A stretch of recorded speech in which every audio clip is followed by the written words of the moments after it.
it's hard, but perhaps not even worthwhile to try to define something as global inequality, because you find that levels of inequality, trends in inequality are really different across countries in the world. So for a long time, the Latin American countries have been marked by really, really stark inequalities, but the trend in those countries is actually downward. So countries are becoming slightly less unequal, economically speaking.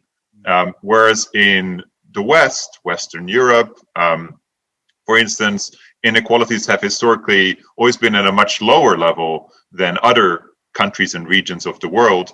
But it's right there that inequalities have really increased since the 1970s and 1980s. So we see kind of different trends according, depending on where you're looking, and definitely sort of different expressions of inequality in different parts of the world. But so for instance, Branko Milanovic in his work has described how if you compare countries, all countries in the world, then in fact, inequality between countries is actually decreasing a little bit, as some of the formerly really, really poor countries are becoming middle-income countries, are making huge economic progress. Countries like countries like China, countries like India. So, many millions of people are being sort of pulled out of poverty in these countries, and that is making the overall differences between those, Western, traditionally sort of rich, industrialized countries and those formerly poor and so-called developing by some countries, actually a little bit smaller. What is standing out, though, in those countries like India and China is that the inequalities within those societies, for instance, in China, there's a really, really, really marked difference between those in rural areas and those in urban areas. Those inequalities are growing, right? So we see more unequal societies, basically. But if we would zoom out and look at the whole world and the whole sort of, collection of countries that are globe features, we actually see a little bit of a decrease in inequality. Yeah. In terms of inequality, how is that measured? Is that, that our ability to survive or having excess? What's the metrics to measure inequality? Yeah, that's a great question. And it's a question that I don't think we quite ask often enough. Yeah. We tend to, and by we, I mean both in the scholarly community and in news reporting, we tend to just rely on some simple metrics and kind of reify those metrics as if they are describing something happening in real life. Like, for instance, the Gini coefficient is an expression of how unequal income and wealth is divided within a certain country. So that's a measure that many people look at, and you can look at how that measure has changed over time, and that allows you to say, look, inequalities have increased. But what that means for that particular society, I think, is a slightly different, and well, not just slightly, it's a significantly different question. And that's also the question that I ask in my work. Like, how is this statistical reality of growing inequality, how does that manifest itself in changes in the nature of our society, and what kind of consequences does that have? Yeah. So is there like a specific, is there something specific that happened in history that caused this major split in between those that have and those that have not? Like, was there a major incident that occurred that caused the massive increase in inequality? Is there something? Yeah, well, a lot of it just results from political and policy choices. So after the Second World War, as many countries were rebuilding, similar as after the First World War, as many countries were rebuilding, they were confronting dire economic conditions, and they kind of had different paths to go from there. So what happened after the Second World War in the US, for instance, is the New Deal, a program of trying to address economically dire situations by going for something close to full employment, creating millions of jobs, investing a lot of public resources to get people up on their feet, and combined with taxing very high incomes at a very progressive rate. So back then, the top marginal income tax rate in countries like the US, but also in the UK, approximated 90%. So over a certain threshold, you would pay 90 cents out of a dollar would go to the state. So those kind of that was a political decision, and that was true for a couple of decades. And then starting in the 70s and 80s, in a time that people now refer to as sort of the rise of neoliberalism, but a whole set of new ideas about how the market should be the leading force and not the state, and how the market should be also the organizing principle in domains where it never really had that much of a role, like education, healthcare, and those changes by people like Margaret Thatcher in the UK, by Ronald Reagan in the US, but by many governments across the globe in both European nations and in Latin America and other countries. That's where we see a big shift, and that's where we see much more of a stark contrast between people at the so-called top and lower rungs of the social ladder. Yeah, there was something interesting and something that kind of took me by surprise when I was watching your TED talk, and that was in regards to, you're showing these pictures of various borders between different neighborhoods where the poor live and where the rich live. And yeah. I've firsthand, I've seen this and I've witnessed it, coming from Ghana and constantly visiting Ghana. I see these borders physically, and it's always made me feel a certain type of way, because now my family is able to live in a gated community, but just outside of that gated community, 20 feet down the road is, adverse poverty at a ridiculous rate. And when I visit Ghana and I walk through those neighborhoods, I see people working extremely hard in comparison to those within those borders. And the assumption with those that work extremely hard, that have various jobs, there'll be taxi drivers, farmers. I mean, one individual have 10 extremely difficult tasking jobs. Their idea is that the harder they work, the more of a chance they have to move into these gated neighborhoods. So they have the idea that, meritocracy is a thing. I'm more recently, as I'm getting older and I'm sort of becoming more vigilant and more of aware of my surroundings, especially when I'm in Africa, I'm starting to realize that it's a bit of a fallacy. And some of those people tend to work harder than those that live within those borders. What is your idea of like meritocracy and the idea of like being able to transition between classes? That's a great question.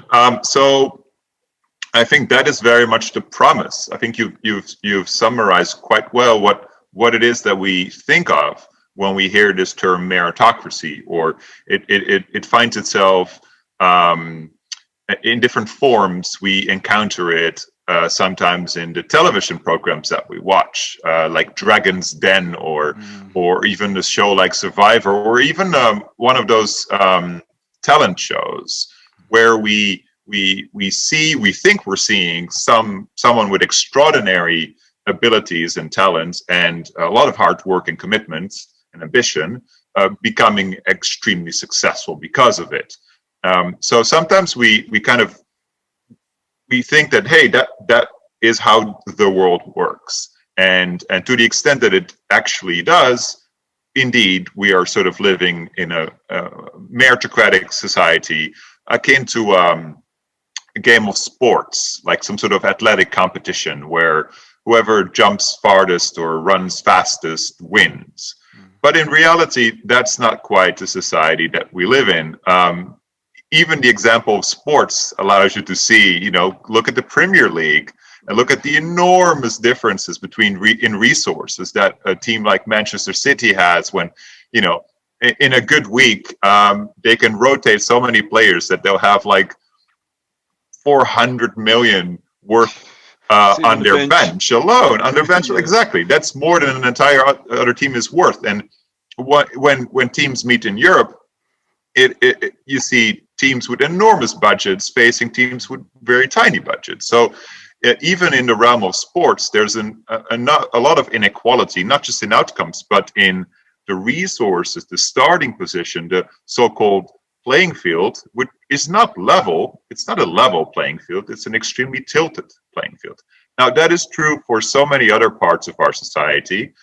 Yet we continue to tell each other these stories of how people made it by virtue of their hard work and their talents. And I think that perpetuates this belief in meritocracy, which just simply isn't true.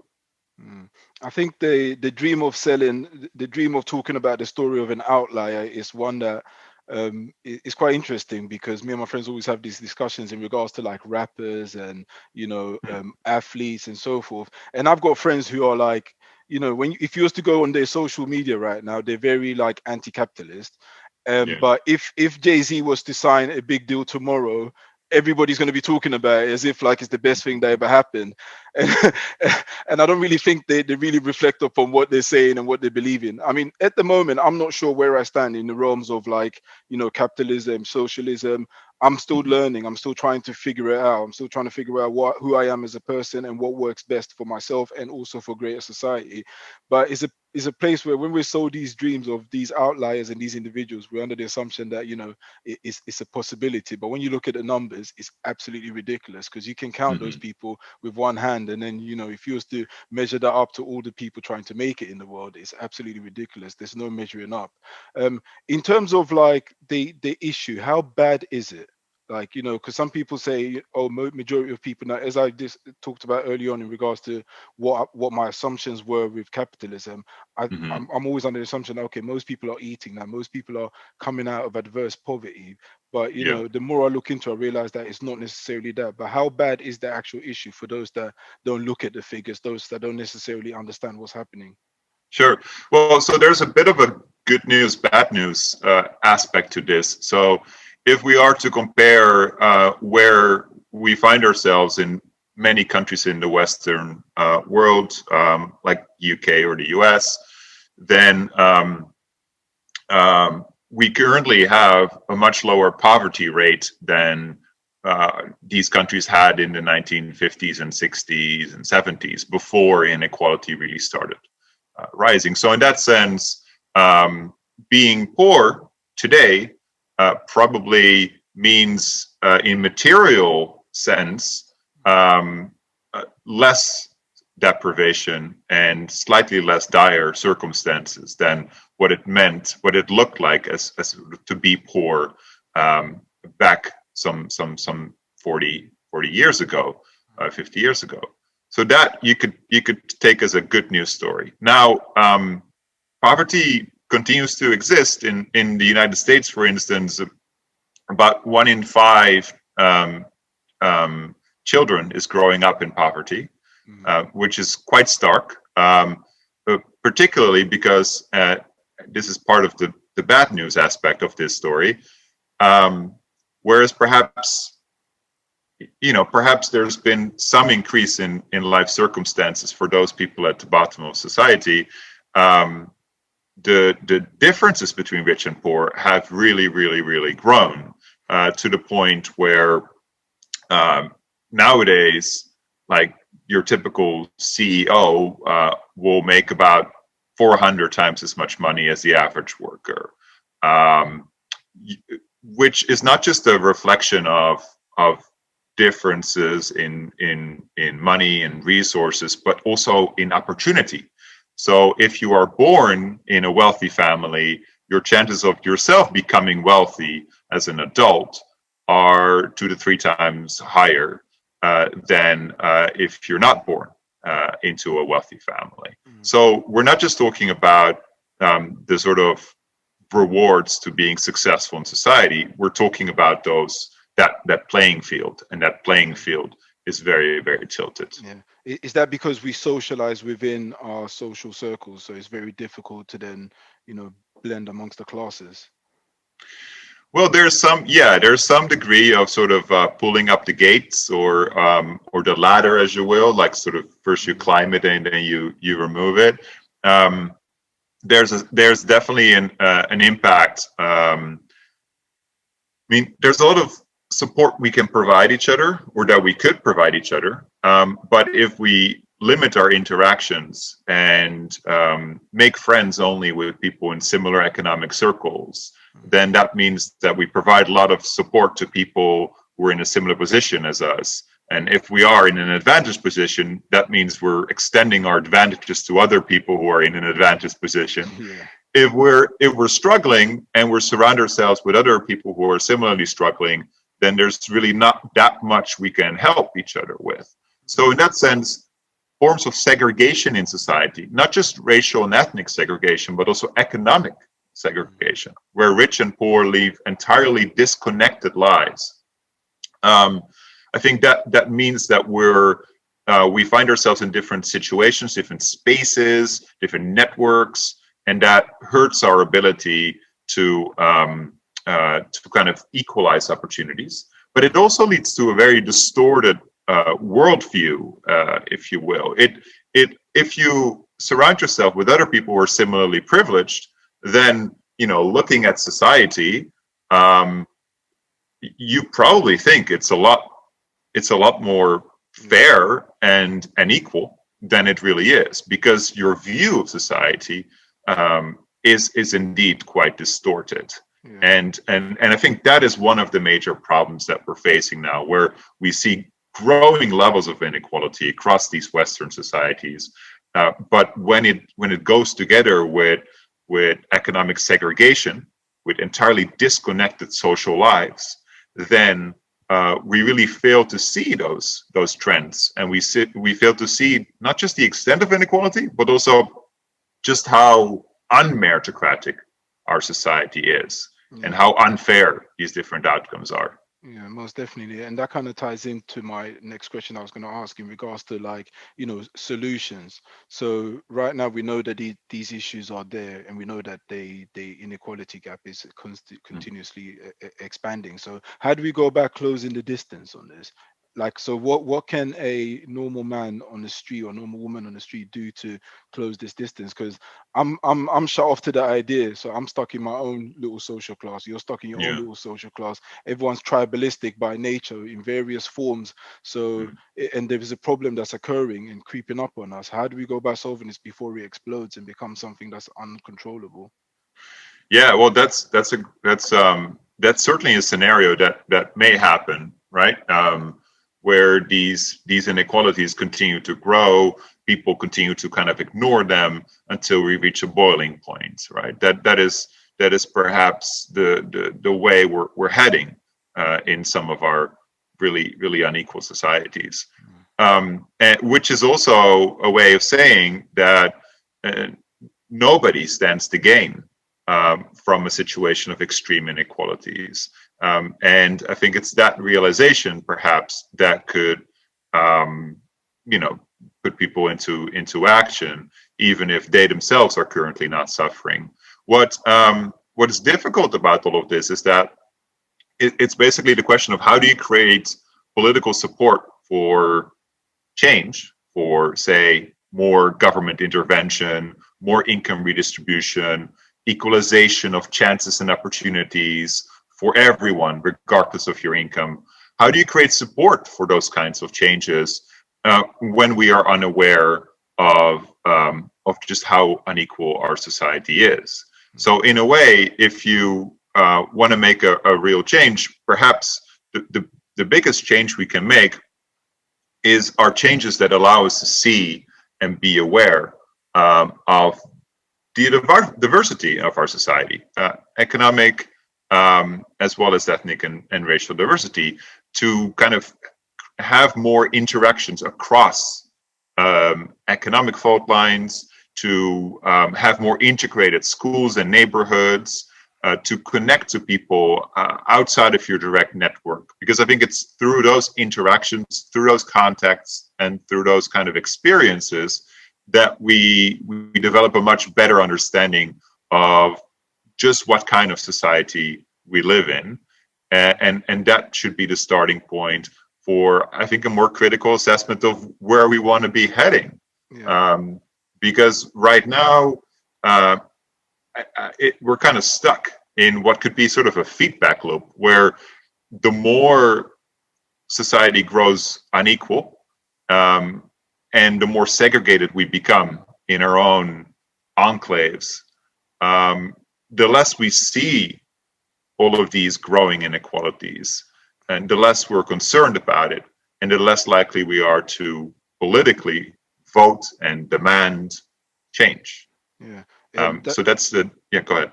Yeah, no, that's very interesting because when you look at, I think countries like Norway, where they don't necessarily have catchment areas when it comes to schools, and in Yeah. particularly at the younger stages of education, and that really helps in terms of integrating everybody. Because the issue is with when you look at schooling, particularly, here in the UK, we've got catchment areas. So it's like, I can't go to a school over there because it's not in my catchment area. So if I live in an area with bad education in the first place, there's no way I'm going to be on the same level as someone else who's in a better catchment area than me, that's more wealthy and that has a better school system where the teachers are being paid more. Because if the incentives are bad in my area, nobody wants to be a teacher here. So you're not going to get the best out the crop coming out of universities and those wanting to become teachers. So it sounds to me that policy seems to be the only solution to this. Is that right to make that statement? Well, I think we can all make an effort to connect and engage with, people outside of our direct networks, to show empathy and support where we can. But obviously, to the extent that our networks are, and our sort of social spaces and, our workplaces, the schools we go to, etc., are segregated economically, then it is really hard to even see and encounter and interact with people outside of our sort of spheres. So that's quite an ask of individuals. And I think we could help all of us have those kind of experiences and interactions through policies that make do a much better job of integrating young children from an early age. So I think Norway is actually a good example. In France as well, children will go to school from the ages of 2 or 3 through universally publicly funded preschools, which is like a very early site for interactions, not just between children, but also between parents. Right. So if we think of those sort of collective universal resources for all of our society, then we're also creating meeting points. And from that, I think, can grow an awareness, realization, and probably also a strengthening of solidarity and empathy.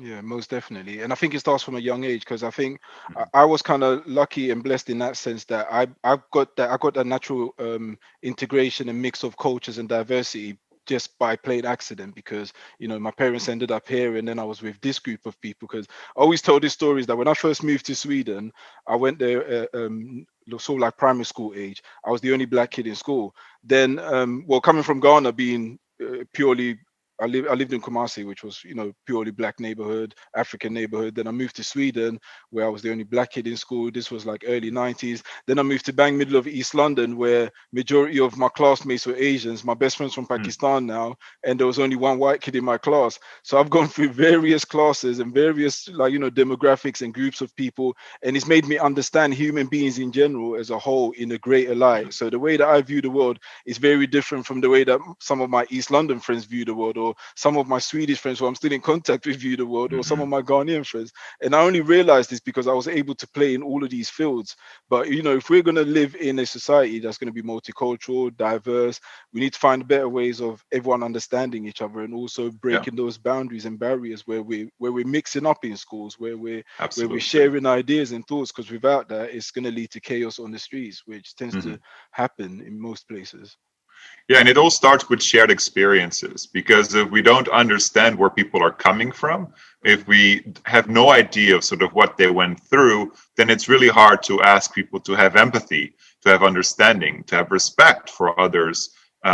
If they are so foreign and alien, if their life worlds are so disconnected from ours, then it becomes almost an intellectual exercise to try to sort of comprehend what's happening. Whereas if we share some of our experiences from an early age on, then it's much easier to make those kind of connections. And I think that really keeps us from drifting apart. Most definitely. And there was something I was looking into most recently, and I just wanted to know your thoughts on it. So Sure. I was looking into poverty and violence, and I came across a lot of stats that show that there seems to be more violence in areas of relative poverty than it is in areas of, when it talks about extreme violence, and in areas where there's just poverty.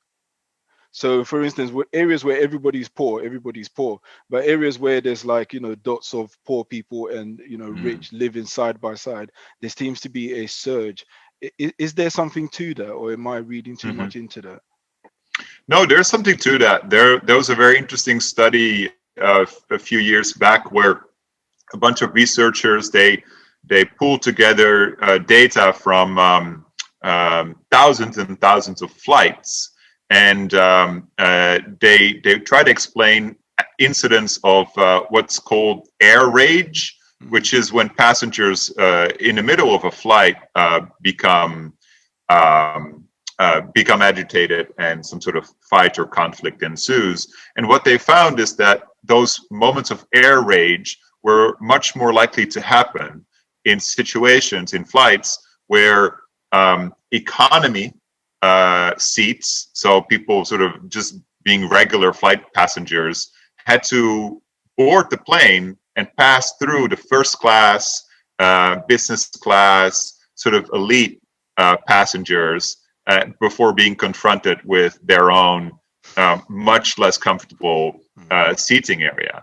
So there's something to be said by how that conflict, that realization of what you're missing, what you don't have, can make people especially,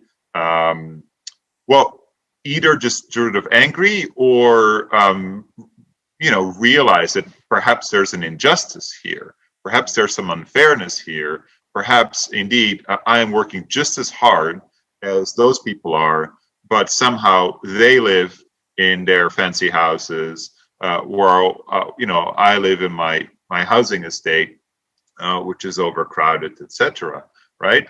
Or they're driving fancy cars, whereas I'm stuck with my BMX bike. So there's definitely sort of I think there's a sense of those contrasts being especially painful, and that perhaps leading to violence and conflict. I can definitely see that happening, and I truly believe that, because there's been even instances where, so there's a particular part in my area that I drive past sometimes, is where all the massive houses are. So I drive through that to get to my parents' house, and every time I drive through that area and then I come over to the other side, there's an emotional play that happens internally. Sometimes it plays as a form of motivation, because we it's the mind again, and other times it's like it kind of demoralizes you, like, wow, I just drove past a whole bunch of Bentleys, gated communities, and what now, type of situation. No, that's very honest of you, like, to share that, because I think you're right. I think all of us have that, right? There can be something motivational. Sometimes we just feel a little bit better by comparing ourselves to those that are less well off than us, which is a cruel thing to say. But sometimes, even if it's a friend of ours who struggles with something, at least we can sort of, there's a part of us where we are relieved that we don't find ourselves in that situation, right? Yeah. Whether it's romantic issues or whatever it is. Yeah. So we're all familiar with that feeling. And sometimes I think that feeling is brought out and produced in these kinds of comparisons. But at the same time, wouldn't we all be happier if we weren't confronted, and if we had, sort of the guarantee, if we were reassured that nobody was suffering, that nobody was starving, that nobody was in dire straits? Wouldn't that be such a comforting thought? So I think there's while there may be something sometimes positive about making those kind of comparisons, I think there's a lot of emotional strain produced and in being confronted with those kind of situations. And I think it eats away at us, right? It produces a sort of a guilty consciousness. It raises painful questions about what is it that make us deserve to be better off. Did we really earn that? And it leads us to then have to kind of cope with that feeling.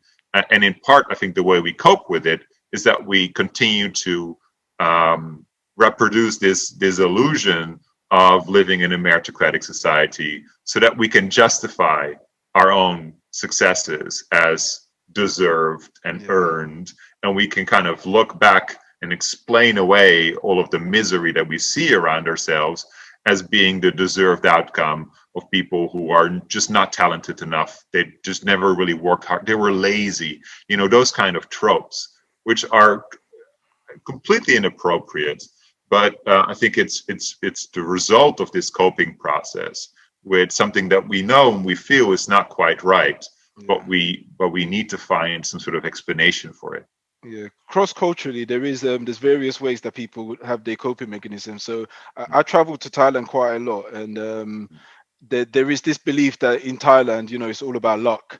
There's this cultural belief that some of the rich people is because they're lucky. If you got bad luck and you're poor, that means your luck isn't great.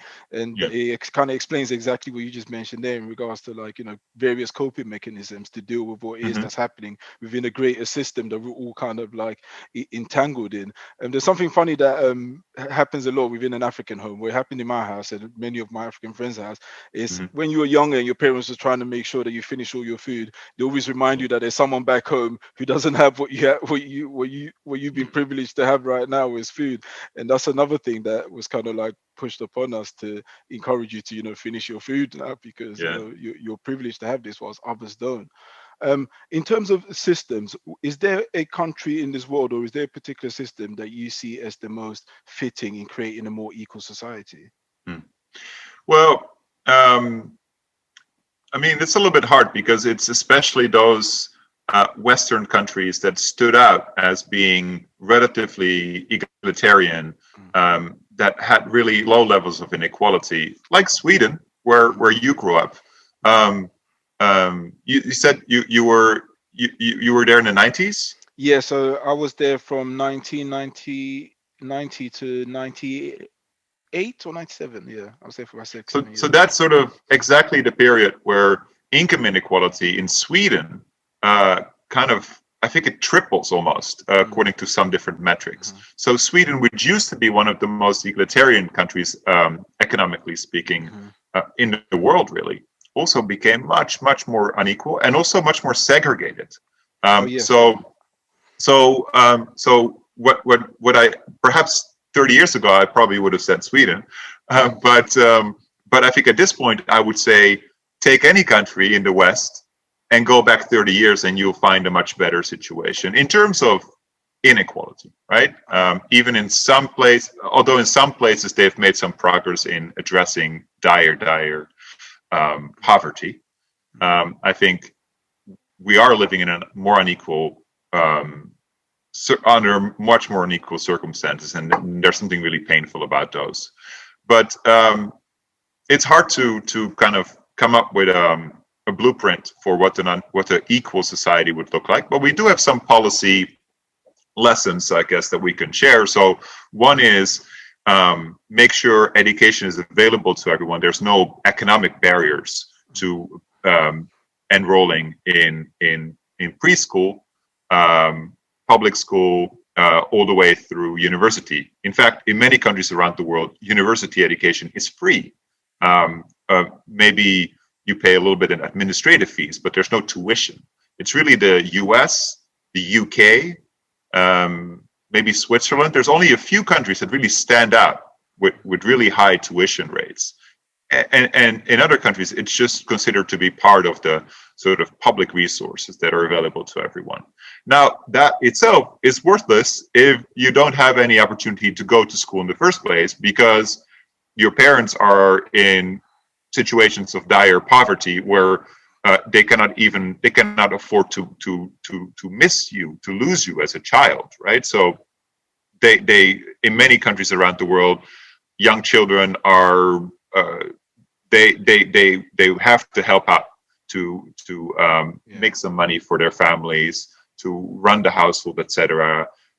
So under those circumstances, you can have all the free public education you want, but you're obviously not creating a realistic opportunity for kids to go to school. So that too needs to be addressed. There needs to be some baseline of economic resources so that children are sort of free to go to school in the first place. Yeah.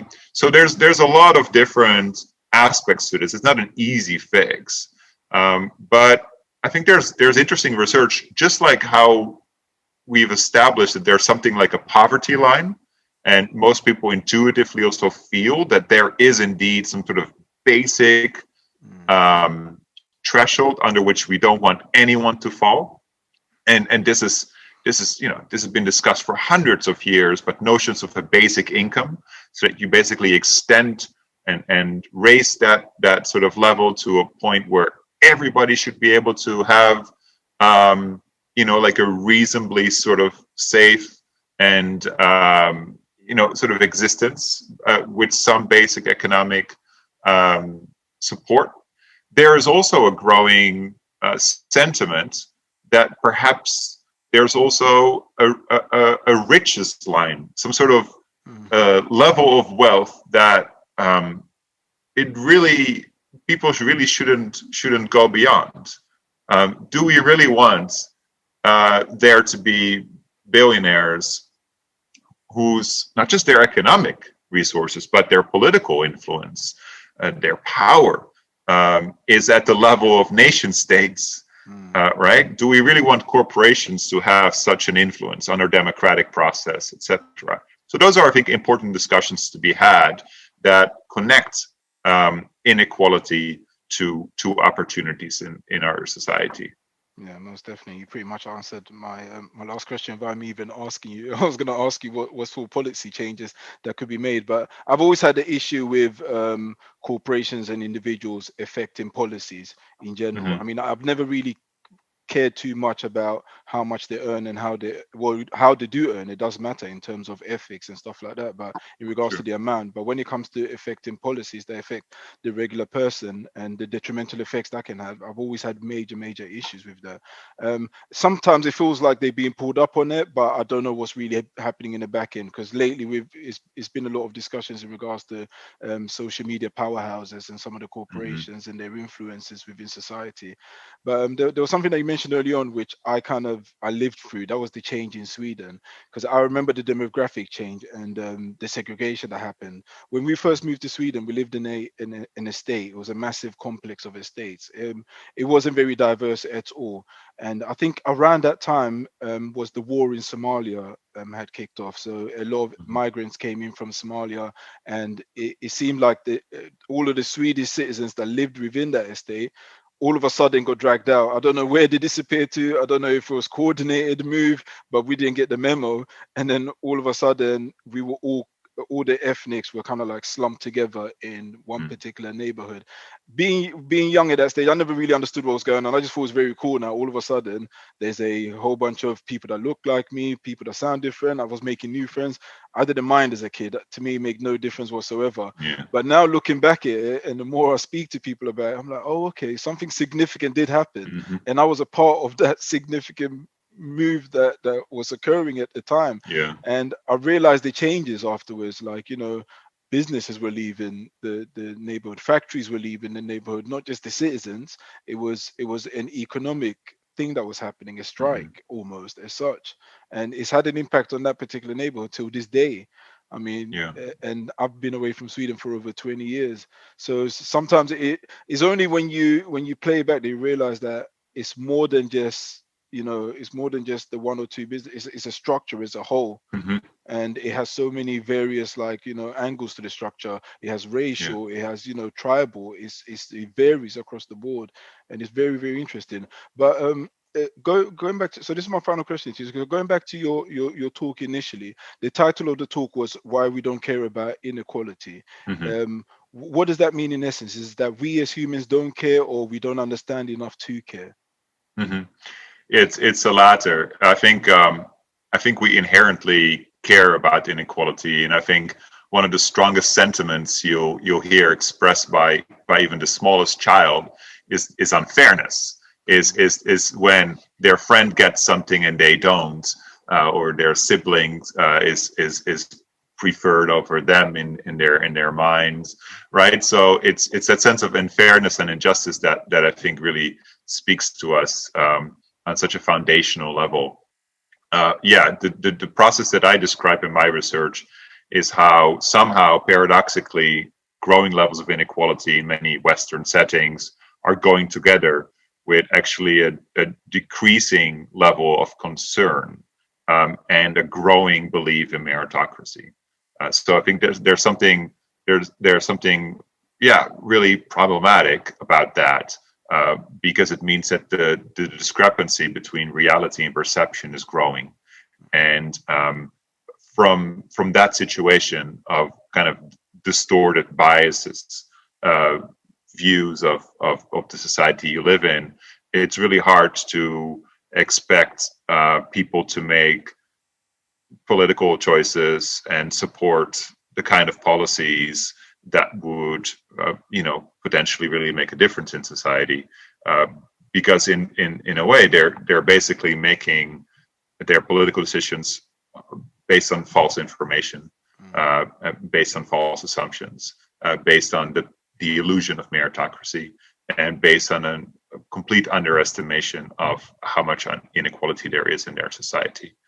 And that in itself, I think, is a problem. So if we want to have a real functioning democratic debate about these issues, it needs to start from a position of an informed public that has a clear view of the circumstances that other people in their society that they're perhaps not directly connected to are living in. And only then, I think, can the democratic process really work. Yeah, Dr. Jonathan, it's been an absolute pleasure. Thank you for that. My pleasure. Do you have anything coming up that you'd like my listeners to know about? Any works, anything that you'd like them to check out? Yeah, good question. There's always different research sort of in the works, but it also is often painstaking how long it takes for my research to come out, as it sort of goes through peer review and a very long publication process. I can just plug the book that I'm currently writing, although it'll be some time before it hits the shelves. But I'm writing a book that is very much on this topic of why we cannot see the full extent of inequality in our societies, how it is that growing income inequality and segregation together really distort our view. And if you're interested, please stay tuned for that one. Yeah, I look forward to reading the book myself, and once I'm gonna tag your website and everything else on the link below, and so forth. And I'm gonna keep an eye out for the book, and when it does come out, I'll read it, and then I'm gonna write my layman's questions down, try to figure out what it is you're trying to say, and then hopefully we can get back on here again, and you can further explain it to me and my audience. I would definitely like having continuing this conversation. Yeah. It's been fun, and it's been a pleasure. Really appreciate the invitation. Oh, thank you. It's been a pleasure. What you